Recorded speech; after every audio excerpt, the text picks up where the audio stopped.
First step. For many years, I searched constantly for answers. When a person is sick for a long time, they either eventually give up or they keep fighting back, painstakingly looking for answers. I've been there a lot. There were so many times I would cry out to God, screaming because I was so worn out. I wanted to die. I was tired of searching and being let down, but I wasn't going to give up. It was a horrible place to be. Being sick owns you. It's like having a heavy chain wrapped around your neck all the time. It's a hideous thing. Over the years, I tried everything I could, diet after diet, this supplement, that supplement, cleanses, anything. And God put book after book in my lap. I read and studied everything I could get my hands on, thinking that each new piece of information was the solution. I was looking for any little bit of hope. It was a long, rough path. As the years passed by, certain things began to stand out. They withstood the test of time. They always proved reliable. They became solid stepping stones that never failed me. See, when you farm or ranch, you find the things that work and you stick with those things. You hold on to them tightly, kind of like God.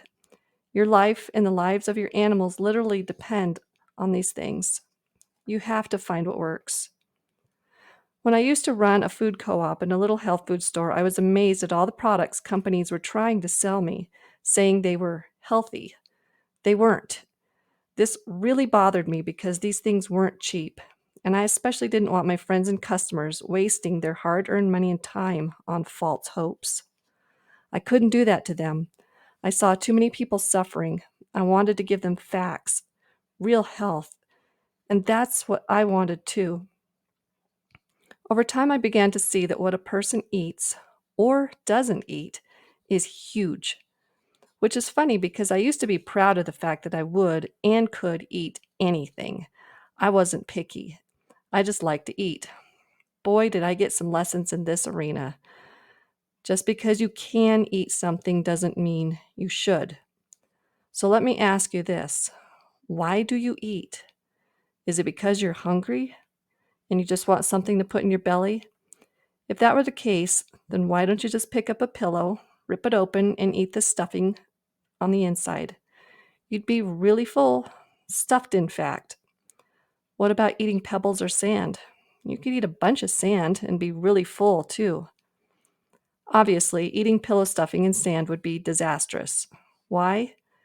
It's because your body, your digestive system can't break down those types of substances. They're really difficult to digest. So, it is really important that your digestive system be working well and that the foods you are eating are easily digested. Those two facts are really important. I spent years learning that lesson. In my college studies, I was told that a huge percentage of a person's energy goes towards digesting and assimilating food. This is why, when a person is sick, they often fast, or juice, or go on a limited diet. They are using their energy to heal instead of digesting lots of hard to digest foods. So the point is, make your foods easy to digest. Let me ask you a question. Why do so many people have allergies or sensitivities to dairy, wheat, eggs, beans, nuts, and soy?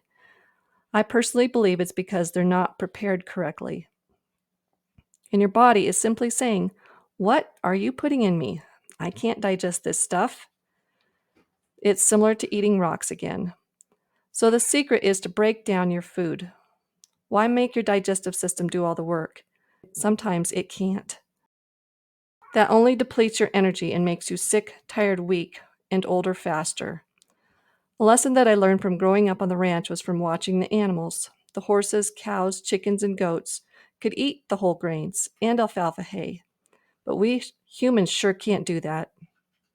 But animals have multiple stomachs or chambers in their digestive tract that work as mini grain grinders and fermenting chambers. It's so amazing. We people have to grind our grain and ferment or break down our foods before they enter our mouths. We don't have gizzards, little mini grain grinders like a chicken, which is why they eat small pebbles. We also don't have multiple stomachs. We have one. We don't chew our cud, purposely burping our food back up into our mouths, chewing on it and then swallowing it again like a cow or a goat. We have a simple digestive system, and it's a good idea to treat it kindly. In turn, you are less likely to deal with heartburn, indigestion, and many other types of digestive and health problems. When I finally started to get my health back around 2003 and 2004, there were certain things that were tremendously helpful. They were drinking real kefir, eating raw sauerkraut, stopping my sugar intake, stretching and exercising, doing saunas and hot and cold showers, and drastically reducing my wheat intake or fermenting it, such as in sourdough.